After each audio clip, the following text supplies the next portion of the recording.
باتونی کچھوا۔ گاؤں کے قریب ایک تالاب تھا۔ اس تالاب کے پاس مرغابیوں کا ایک گول رہتا تھا۔ وہاں پر ایک کچھوے نے بھی اپنا گھر بنا رکھا تھا۔ کچھوے کے مرغابیوں کے ساتھ خوب گہری دوستی تھی۔ کچھوا مرغابیوں کو فضا میں اڑتا دیکھ کر بہت حیران ہوتا تھا۔ کچھوا اکثر مرغابیوں کو کہتا کہ تم تو دور دور تک فضاؤں میں اڑتے ہوئے لطف اندوز ہوتے ہو، میرا دل بھی چاہتا ہے میں بھی تمہاری طرح ادھر سے ادھر اڑتا پھروں۔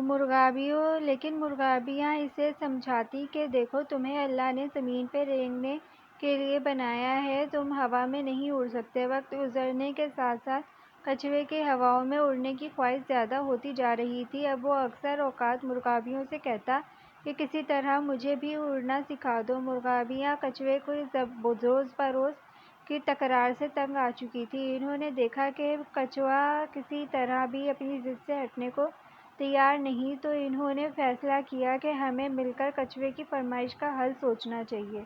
اور پھر مرغابیوں کے ذہن میں کچھوے کا شوق پورا کرنے کی ترکیب آ گئی۔ اب مرغابیوں نے کچھوے سے کہا، دیکھو تمہارے پر نہیں ہیں اس لیے تم اڑ نہیں سکتے، لیکن ہم نے تمہارے شوق کو پورا کرنے کے لیے ترکیب سوچی ہے، وہ یہ کہ ہم دو مرغابیاں ایک چھڑی کو دونوں سروں سے اپنی چونچ میں پکڑ لیں گی اور تم اس چھڑی کو درمیان سے اپنے منہ میں پکڑ لینا۔ اس طرح چھڑی کو پکڑ کر جب ہم اڑیں گی تو تم بھی ہمارے ساتھ فضا میں سیر کر سکو گے۔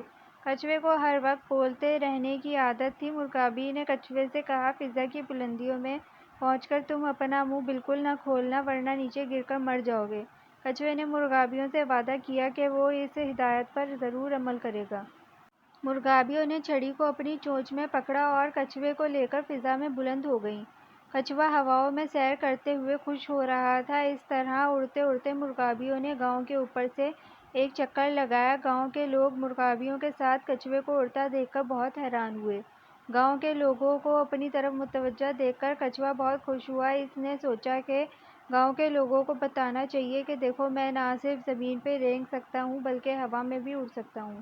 کچھوے نے گاؤں کے لوگوں کو یہ بات بتانے کے لیے اپنا منہ کھولا تو منہ میں پکڑی ہوئی چھڑی اس سے چھوٹ گئی اور وہ بلندی سے زمین پر آ گرا۔ زمین پر گرتے ہی کچھوا مر گیا۔ اخلاقی سبق، جس کا کام اسی کو ساجھے۔